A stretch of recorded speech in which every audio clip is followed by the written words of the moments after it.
obviously video that's going to have the written part to this. But the weights of the apples on a tree, so for question 3, can be modelled by a normal distribution with a mean of 85 grams and standard deviation of 7.5 grams. A sample of apples are taken from 2 trees A and B in different parts of the orchard.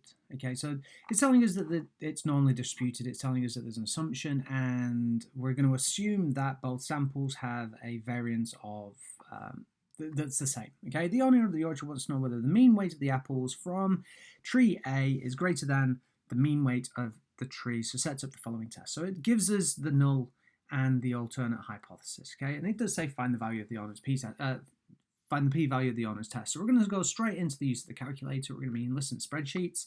We're going to label apple group A and apple group B.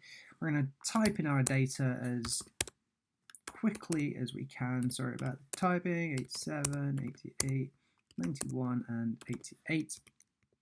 Just checking that there's 1, 2, 3, 4, 5, 6, 8 pieces of data. Yes. And we're going to go 77, 84, 86, 80, 81, and 85. Okay, so we'll just make sure that we're in C column now. We've got 7 pieces of data on that one. There's obviously 1 fewer. We're going to carry out a t-test. This is obviously a t-test setup. So we're going to menu, statistics.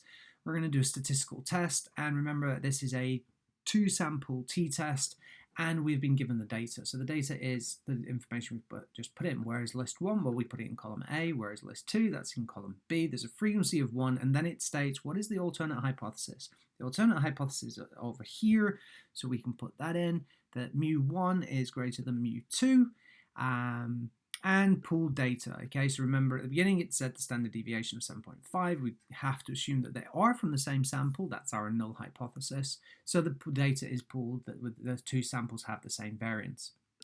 It gives us a p-value, so a t-value of 2.31, but we're not asked for that. It's giving us a p-value of 0.0189 to 3 significant figures.